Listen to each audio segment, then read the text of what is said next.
coup, l'idée de la marque employeur, c'est de dire comment je rends ma boîte sexy pour ceux qui restent dans l'entreprise, qui veulent avoir des carrières. Il y a des gens qui sont là depuis très longtemps. Et quand j'embauche, plutôt en phase d'embauche en ce moment, comment ma boîte est attirante pour l'extérieur. Bon, mais je suis ravi de vous accueillir. En fait, Goubou, ça a été créé par mon arrière-grand-père en 1897 à Nantes. Cette année, ça fait donc 126 ans que nous existons à Nantes. Et pour la petite histoire, mon arrière-grand-père, c'était l'imprimeur de Jules Verne. Donc on est nantais de chez nantais, notre business est à Nantes, nos salariés sont à Nantes, le cœur de notre vie d'entreprise est ici. Donc on se sent très très nantais.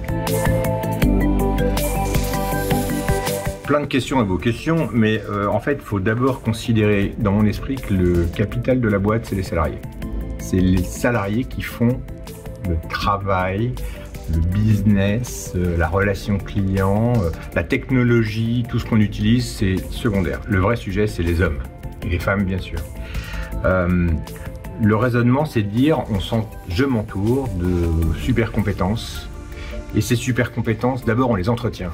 On les entretient dans le sens formation, dans le sens partage de profit, explication de ce qu'on veut faire.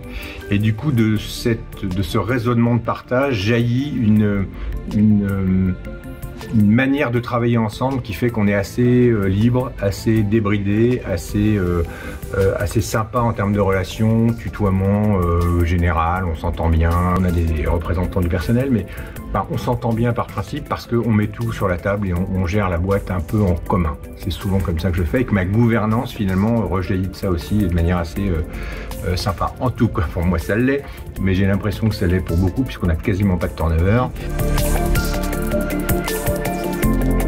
Du coup, l'idée de la marque employeur, c'est de dire comment je rends ma boîte sexy pour ceux qui restent dans l'entreprise, qui veulent avoir des carrières. Il y a des gens qui sont là depuis très longtemps.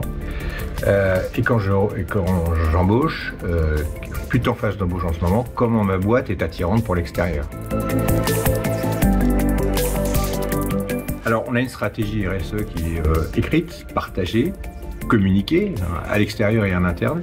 On est en équité de salaire homme-femme. On a plein de petits arrangements dans nos entreprises en fonction des besoins des gens. Un exemple, vous êtes divorcé une semaine sur deux, vous avez la garde de vos enfants, et on accepte qu'une semaine sur deux, les horaires soient différents pour justement gérer les horaires familiaux. On sait faire des choses comme ça, beaucoup de petites choses, de sur-mesure, et du coup ça renforce l'attachement. Et puis nous, on a ces salariés qui sont plutôt contents de venir bosser, même si c'est dur et exigeant, oui, mais en attendant, c'est quand même plutôt sympa de le faire dans les bonnes conditions, tout simplement. Je dirais l'exemple le plus positif que j'ai eu dans ma vie, enfin que j'ai toujours finalement, c'est des gens qui étaient professionnels ouvriers dans l'usine et qui ont eu un parcours dans l'entreprise jusqu'à être dans l'encadrement ou dans le proche encadrement, parce qu'on a su détecter leur niveau d'appétence, leur niveau de changement possible, leur curiosité, leur envie d'aller plus loin. C'est difficile de temps en temps parce qu'on a souvent des plafonds de verre dans les entreprises pour certains endroits, à certains postes ou pour certaines personnes qu'on pense impossible à franchir. Et finalement, notre job, c'est plus je m'entoure moi de super compétences de gens qui veulent faire autre chose, mieux c'est. Et même s'ils le font demain à l'extérieur de l'entreprise, parce qu'au bout d'un moment, ils sont chassés ou ils s'en vont, c'est assez rare, mais ils s'en vont ailleurs, pendant qu'ils ont été là, c'était très bon quand même. C'est bon de bosser avec des gens super bons. Alors, c'est toujours un sujet délicat, le recrutement, puisque on doit mettre en adéquation les besoins qu'on a et la multi-offre que les salariés pourraient avoir. Moi, il y a 25 ans, j'étais très choqué quand quelqu'un me demandait combien il y avait de RTT dans l'entreprise, alors qu'il n'y était même pas encore. Maintenant, ça fait partie normalement de l'offre qu'on a et ça ne devient plus du tout choquant. Bon, et donc si on dit que la boîte est sexy, ça fait partie, comme la mutuelle, comme les avantages sociaux, comme la voiture, comme les bureaux, d'un tout.